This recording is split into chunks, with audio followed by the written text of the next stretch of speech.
This is Syrian Girl. The media is painting the refugee crisis as an acute issue, but the Syrian war and refugees have been there for 4 years. And Aylan wasn't the first child refugee to drown. Last month, an 11-year-old Syrian girl drowned off the coast of Egypt. So why is there such a media push now? Well, it's just in time for when France, Britain and Australia were asked to join the US's war on Syria. In fact, the US asked Australia to join its coalition a week before Aylan died.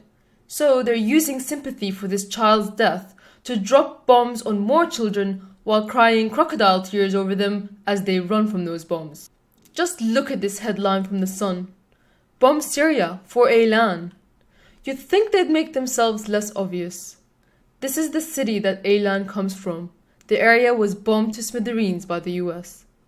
Rupert Murdoch couldn't even wait for Aylan's body to go cold before he started exploiting it for more war in Syria. Turkey is also causing the refugee crisis to push for the creation of a buffer zone in Syria as part of their continued attempt at regime change. So, before you wave refugees welcome while letting your government get away with murder, there are a few things you need to know.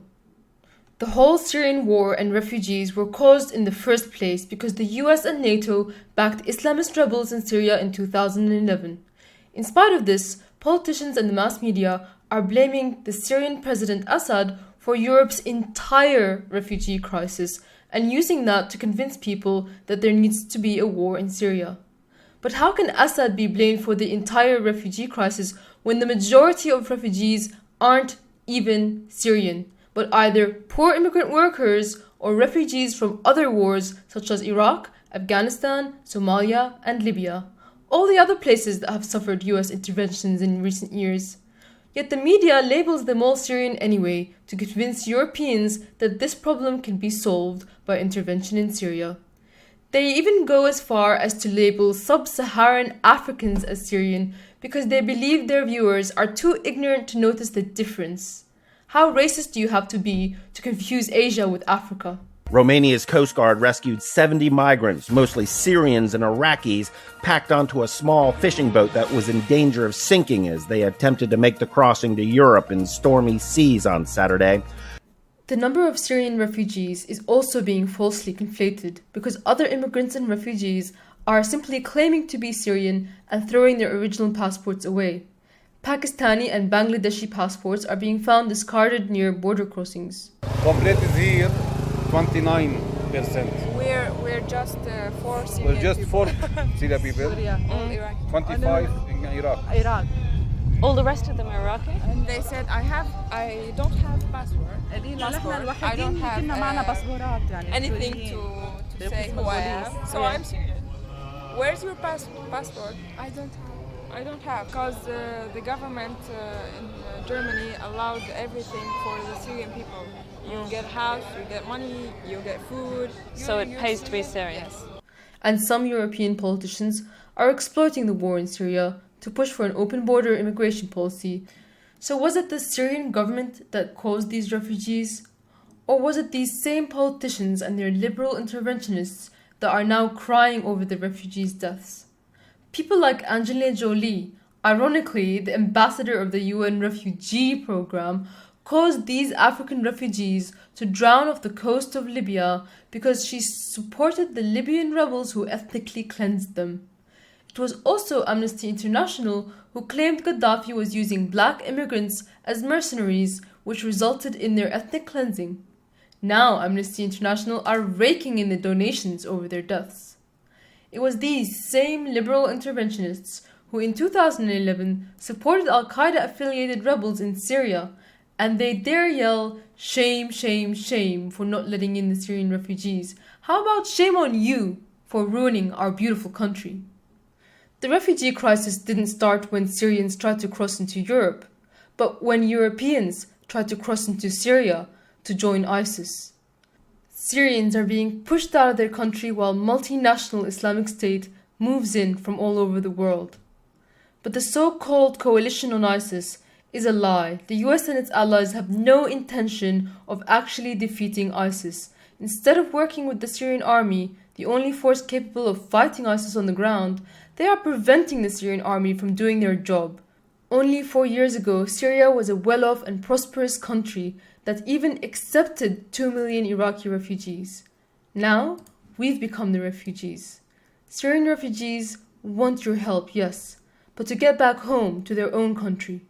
Almost half of Syria's population are refugees, 3 million outside of Syria, and 7 million of them are internally displaced inside Syria.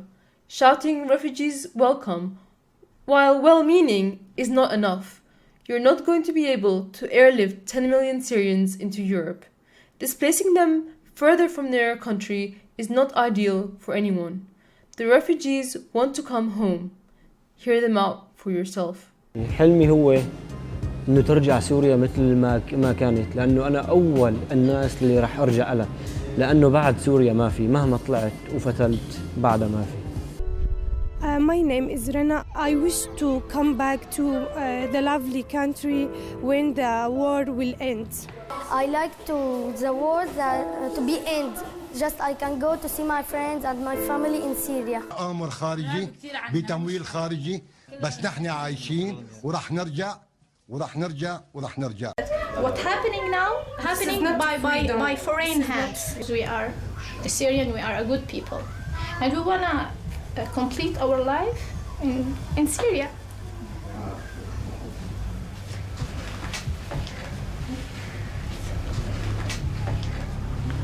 بشتاق لكل شيء لحارتنا، لبيتنا، لأهالينا، لجماعاتنا. You just stop the war, and we don't want to go to Europe. To help them come home, you need to pressure your government to stop the war in Syria by stopping the US's Saudi Arabian, Qatari and Turkish allies from funding and facilitating ISIS, by ending the political support for Al-Qaeda-linked rebels, and by preventing your government from entering a war against Syria. End the sanctions on Syria. Aylan Kurdi's dad's infected teeth pushed him to try to get to Europe and fix them. Sanctions on Syria prevented his family from sending the $14,000 required to fix them. If there were no sanctions on Syria, he would have got medical care at home and Aylan would still be alive. Before the war, medical care in Syria was free. Sanctions prevent Syria from rebuilding and fighting ISIS off itself. Rebuild Syria for refugees to return. Concentrate on donating to organizations that help refugees inside of Syria. This will decrease the pressure on refugee institutions inside of Syria and help external refugees return, instead of getting on a cracky boat and drowning on the way to Europe. Here are two such organizations, Wafa Relief and the Syrian Red Crescent. The Syrian government wants refugees to return and have put forward a plan to do so. They have asked for help in implementing that plan. Blaming the refugees themselves for the wars NATO creates is not the solution. Suddenly, so many people are disrespecting Syrians, but those people never noticed Syrians in their country when we were inventing the iPhone. Not to mention all of Western civilization. There are forces that want to estrange people from their homeland and dissolve national identities altogether. Obama and other criminals are trying to make Syrians a people without a nation. A people without a nation suffer the worst humiliation. Look at what happened to the Palestinian people. One day, it could happen to you. So, defending your nationality doesn't mean disrespecting the nationality of others. By demonizing Syrian refugees, right-wing nationalists are handing liberal interventionists moral victory on a silver platter. People are sympathetic to that boy and his family, and any group that demonizes them comes off as being sociopaths and alienate everyone. For example, this UKIP politician had to apologize for his statement, "The little Syrian boy was well clothed and well fed. He died because his parents were greedy for the good life in Europe." Syrians had the good life before the UK government interfered. Your home? Nothing. I don't have a home. And what happened to your business in Aleppo? Does it exist anymore? No, it's not existed anymore. Everything gone? Now he'll give you. I have introduction here. Now you will give me. قبل 4 سنين لا ما فيني بس اتذكر حياتي قبل 4 سنين كثير كنا عايشين امان. Yes, in Syria I had my own car. It's like a car you can drive. It's really hard to drive in this car. We still don't have a good job to buying a good car like in Syria. الحمد لله كان كويس منيح يعني وضعنا المالي، وكنت ربة منزل وزوجي عم يشتغل الحمد لله. بس بعدين انتقلنا، صارت شوي مشاكل، انتقلنا على الضيعة، قلنا يعني الضيعة ما فيها شيء. بعدين صارت الحرب بالضيعة، اجت جبهة النصرة مسكوه شهر، أخذوه شهر، كسروا له فكوا. نقعد نتذكر نحن وياهم سوا يعني انه بيتنا كذا، بنحكي هيك شغلات مشان يضل الانسان يعني او الطفل في حنين لوطنه يعني ما ينسى، خصوصا هون معي اطفال يعني. People ask me, why don't the Syrians stay in Turkey? Well, Syrians who are used to a high standard of living get tired of 3 years in a tent in Turkey with no prospects of a future. Numbers are very high in the million, and conditions are bad. Turkey won't improve these conditions, but want to continue sending terrorists to Syria. People are also asking, why aren't Syrians being helped by other Muslim countries? Well, Turkey and Jordan have taken 1 million each. What these people are really asking is, why aren't the rich Gulf Arab states accepting Syrian refugees? Because in the words of this Kuwaiti politician, we Syrians have a different culture and ethnicity to Arabs. They don't see Syrians as Arab, and they don't accept them as their kin. Since when have the Gulf lifted a finger to help Palestinians anyway? While it is true the people of the Levant have as little in common culturally with Arabs as they do with West Europe, this doesn't change the fact that it is the Gulf Arab states that caused the Syrian problem by backing the terrorists.